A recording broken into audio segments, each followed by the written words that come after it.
Hi, I'm Bethany, and that's Drew. And we are in Forest Park in the heart of St. Louis, Missouri. Established in 1876 and clocking in at 1,300 acres, Forest Park is home to the St. Louis Art Museum, the zoo, an outdoor municipal theater, as well as numerous interconnected ponds and hiking paths. What many don't realize is that in the 1800s, a major river used to run right through the park. But what happened to this ancient waterway, and does any of it still exist? Come with us as we attempt to track down the River des Peres in Forest Park.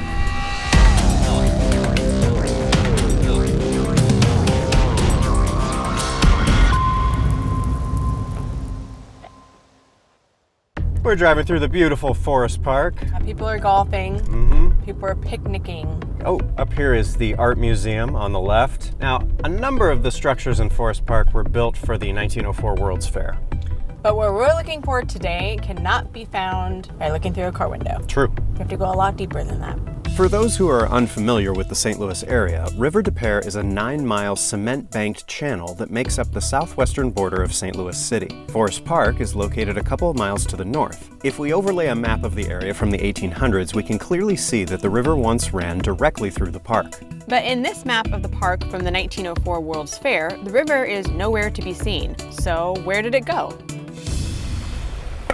Nope. Hey, you can skip stones if the lake's frozen. Can't even find stones, proper stones around here. You know, I'm not gonna lie, this does look quite a bit like a river to me. It does, but that's by design. By design? Yeah, actually a number of interconnected streams and rivers run through this park. You can even rent paddle boats and explore them for yourself. But don't be fooled. These waterways are completely created and regulated by a series of pumps and drains throughout the park. They're fed entirely via the city's water supply, and none of them flows into or out of the park. The cleanliness of the water is also monitored.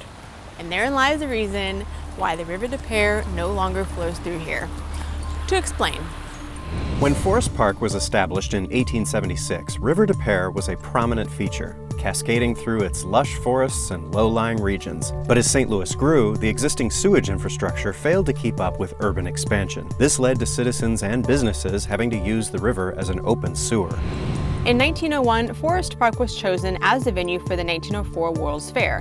But there was a problem. The river had become an odorous, unhealthy liability. Something had to be done quickly. This prompted the city's officials to enclose the river in a wooden channel and hide it underneath the main avenue of the coming World's Fair exposition.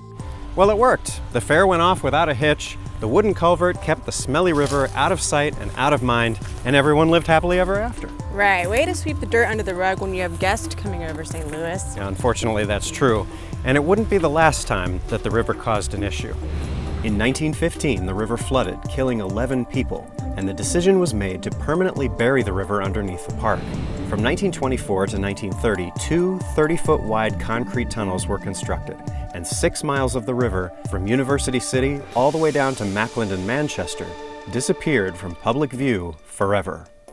So it sounds like the river does still flow through the park, just somewhere beneath our feet. Yeah, and if that's the case, I would think there would be a way to access it, even if only for maintenance purposes. Exactly. Now, we've heard there is an access point somewhere along this path, so we're going to keep our eyes peeled, see if we find it. Or our ears peeled. Do you hear that? The sound of a rushing river, yes. Okay, I think this is... Oh, look at this. Is this... Oh, these are steps. There's steps under here. Do you see those?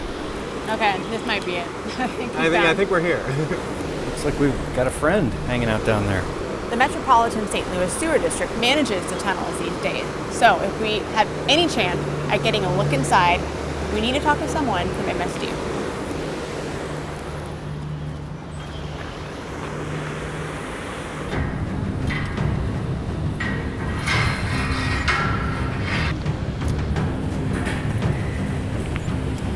Oh my goodness.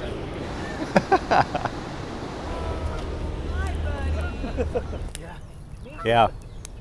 You little sucker, ain't he? Hi. Yep. So we have the pleasure today of being here with Sean Stone of MSD. Now, Sean, before we go into this dark, creepy tunnel, can you tell us a little bit about what it is that you do for MSD? Sure. I'm a part of our public affairs division. One of my areas of emphasis is the operational side of things. So this place we're getting ready to go is part of the collection systems managed by our operations department. and I'll tell you what I know about it. Yeah, and I hear you have a fascination with tunnels. Absolutely. One of the things that brought me here was the amazing and sometimes insane infrastructure that we're building. Getting to see and understand the kind of infrastructure it takes to achieve the goals that we're trying to achieve for, protecting public health, safety, and improving water quality. Yeah, and tunnels are a whole different world unto themselves. It really is like a whole nother side of the earth that you're seeing, in my opinion.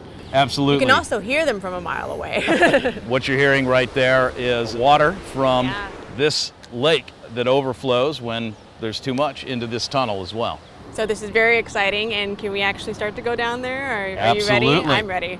Watch your step. Okay. We did bring flashlights too, just in case. And watch your head. Oh boy. Okay, I also hear it's not a good idea to touch this, and why is that? Yeah, I would avoid the handrails if possible. St. Louis has a combined sewer system. That means wastewater and stormwater in the same pipes. Okay. So at one point, this has filled up with sewage, essentially. it has in the past. Whenever there's more water than the pipe can hold, it goes wherever it needs to go. Resume watching your step. Okay. You're getting a little wetter here now. Oh yeah. Okay. It's not too slick, but a little. Wow, I didn't think it was this deep. This is crazy.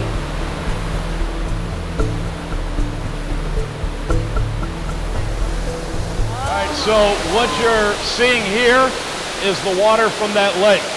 As it rains, as it drains, as water for fountains gets pumped in, there's a level they want to keep that lake at. Anything above that level comes through here. When it's drier, this is a trickle. It's spring right now. We've gotten plenty of rain lately, so there's a fair amount coming in. Now, there are some steps through this wet channel. Just watch your step on that. Have you ever seen it completely dead, like just barely any running water at all? Absolutely. Generally speaking, if we've had rain in the last 24 to 72 hours, we don't come down here. Got it. So in the summer it gets pretty dry. In the winter it's pretty dry. This time of year, Flowing. there's water. And as you can see from the walls, periodically people who shouldn't be down here find a way to get here. It is not safe, Right. and we would actively discourage that. So can we go down a little bit more over here? Yeah. What's the height? The tunnel is, I think, 17 feet here. Okay. Down where it daylights, I believe it's 23 feet. So not uncommon within sewer systems. As you go downstream, the pipes get bigger because there's more coming into it. So we are way under St. Louis right now.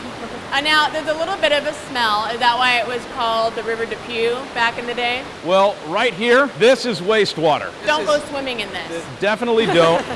This is not coming from the lake up top. You are standing inside of an active wastewater system right now. Okay. What we've got here is the wastewater flow from north and west of here. Generally speaking, this starts at University City and is picking up along the way. That wastewater flows through here and keeps going that way toward our Lee May wastewater treatment plant. Now what we're standing on right now is a weir. And this is akin to what we would call an interceptor within our system.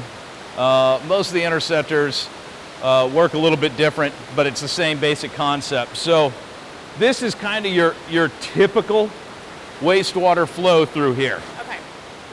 When it gets this high, then that is an indication that we're probably can't take any more of this line into our treatment plant. Okay. So that water then flows over this weir where we're standing right now.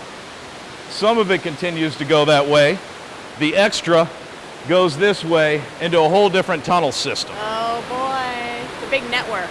Exactly, and this eventually, several miles from here, daylights and becomes the River des Peres open channel that everybody recognizes when they drive over I-55 or through South St. Louis. The iconic one. Absolutely. But let's say we've got a storm hitting up there and we've got very little going down here. There are points along this route where we can take it back into the system if there's capacity and keep it from flowing into the channel. So this is not our last chance at catching it. It's Yeah. just the chance here, and one that's accessible that we can show you kind of how it works. Right.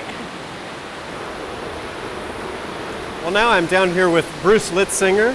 And what is your role with MSD? I'm assistant director in the engineering department. Okay. And I'm responsible for the planning division. Got it. So we plan the wastewater and stormwater projects for the sewer district.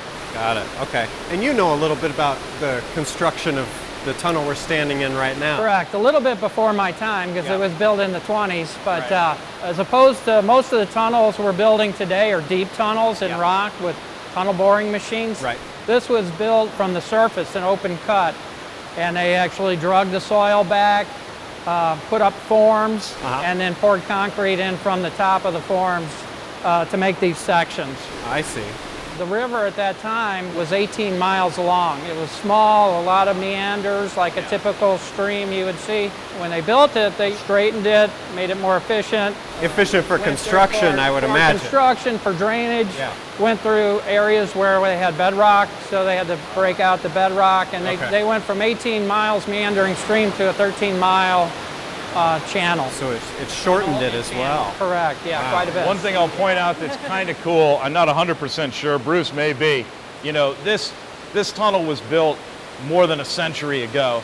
And I think what you're seeing here are the actual lines from wood forms. Yeah, so what you're looking at, this was all poured in place concrete, and so those were the boards and the forms that they used to establish the structure, and they poured concrete on that wood framework, concrete set up, and that's what we've got left here today. So this isn't the actual wood, this is more of an imprint of the wood that Correct. was once there. That's concrete, but it's showing the form of the wood as the concrete was poured on top Yeah. of the wood, yeah.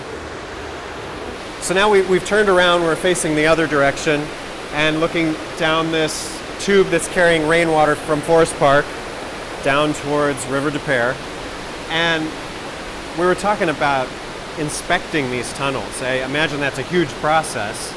How would you handle that? Like what, you use a vehicle to get down these tunnels to look at stuff? I think in the old days from the pictures I've seen vehicles, and we're doing it similarly. We have a contractor, a specialized contractor. They have health and safety plans. They follow all the procedures, and we're having it inspected right now. And they will drive equipment up through the tunnel. Okay. And make sure, probably not on a day like today because we had some recent rainfall. Yeah. So that's not opportune, but if it's dry, we can get equipment in here and they'll make sure they have proper air circulation and proper atmospheres. So if it rains really hard upstream, how quickly will this fill up with water? If it rains really hard upstream, we need to start running. Okay. It will fill up very fast. I would say in minutes and feet. Wow. Okay. That's a lot of water. I'm glad it's not It is. raining today. Right. So we have this tunnel. It's over 100 years old. Right. What does that mean for the future of this tunnel? Are there plans for expanding this system? Yes, we have a lot of plans for this watershed, which is our River Des Peres watershed, all in the name of water quality. And the standards today are that we need to do more to capture more of the water because of the wastewater component and run it through proper treatment. Yeah. So our plans actually include two tunnels that will run the extent of this system here. Okay. But they'll be deep tunnels. They'll be So they'll be beneath 150 this? 150 to 200 feet below ground, and they'll be in bedrock. And they'll be built with a tunnel boring machine, not with a drag line Okay. and old steam shovel like this one was built with. Got it. But the purpose of them is to convey wastewater and stormwater and to store it, about just under 300 million gallons of storage in those tunnels. The purpose is to convey it to our Lime wastewater treatment plant, where we have a wet weather capacity of 340 million gallons per day. And when we're done with those tunnels, we will also add another 100 million gallons of high rate treatment in addition to the current Lime treatment plant capacity. Wow. And how soon is that expected to be finished? That's going to take a while, I It's imagine. going to take a little while. Yeah. It'll probably take about the same amount of time, close to a decade like it did with this one, but it'll take a fair amount of time. We'll start construction in 2029. Okay. And we should be done by 2038. Well, we'll have to come back and see it when it's all finished. Thank you so much, Bruce, for the tour under here. Sean as well, thank you so much. I never would have imagined that all of this is right under our feet when we're walking through Forest Park. It's incredible. Back to the regular roads, not the underground. Daylight. The underground river is an impressive feat of engineering that has served St. Louis for over 100 years. If you're interested in taking a deeper dive into our underground river tour, check out our Patreon page where we post bonus content from many of the locations that we visit. Thanks for watching, and we'll see you on the next Oddity Odysseys.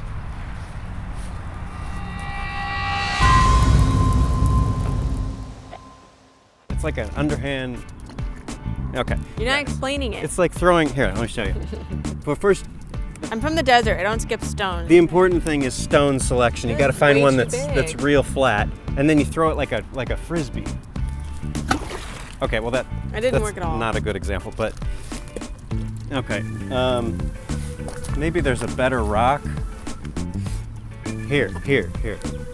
Try this one. Here we go. Okay, it skipped once. I did it.